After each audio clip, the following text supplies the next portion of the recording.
Mr. Speaker, today is a day when I'm happy to be a senator because the kind of issues we're discussing, and I thank Senator Sakaja for bringing these issues which are very important. A year ago, in fact, precisely August 7th, 2020, 2 years ago, I think,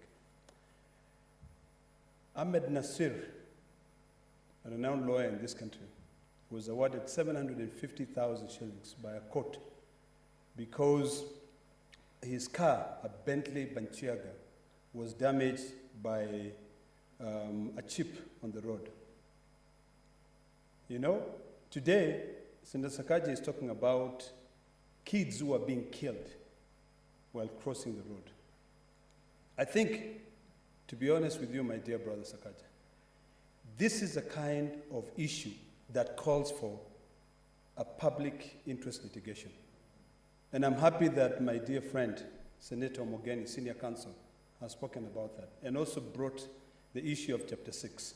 Because if you read that judgment, the judges wanted to be able to push for accountability on those people who are manning public utilities.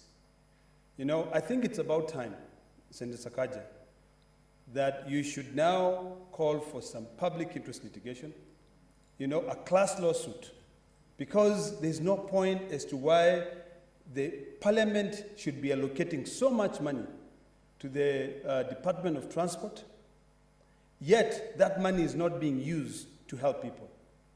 Earlier this year, Mr. Speaker, all the leadership of Narok went to Naivasha with the security operators to discuss on how they can be able to ensure safety is on the road from Maimahio to Mulot.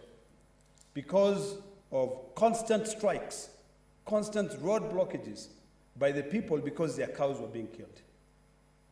It took the intervention of the Ministry of Interior for the Maasai to stop blocking those roads and for them to push Kenha to put signage of animal crossings.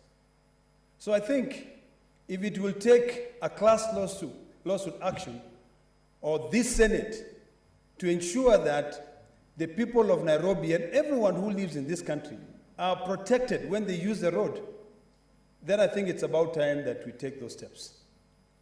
There's no reason as to why we should care about people who can be able to defend themselves.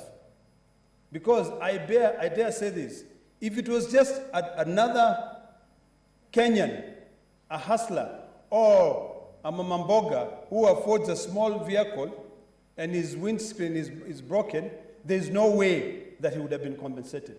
But because the lawyer Ahmed Nasir knows his right, he was able to take that government agency to task.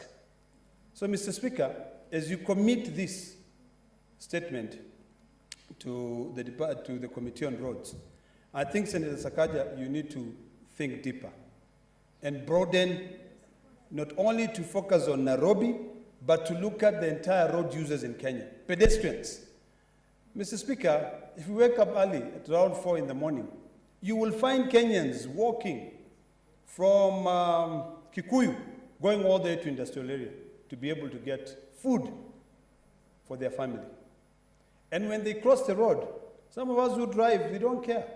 You just go, if it is raining, you splash them, you know. And I can say, on a daily basis, the number of people who are knocked down by vehicles, or people who end up in hospitals because maybe something has been thrown to their eyes, you know, those numbers are quite high. So, Mr. Speaker, let me thank again Senator Sakaja. This is a very, very important statement, and we must follow through. And I would like to request that whenever that committee is sitting, please, the chair of that committee should invite all senators, you know, invite us so that we can be able to come there and so that Kenha can be able to understand the seriousness of this matter. A very simple, you know, zebra crossing, you know, should not take a lot of money. But you will find the bureaucracy in actually putting that zebra crossing. My goodness.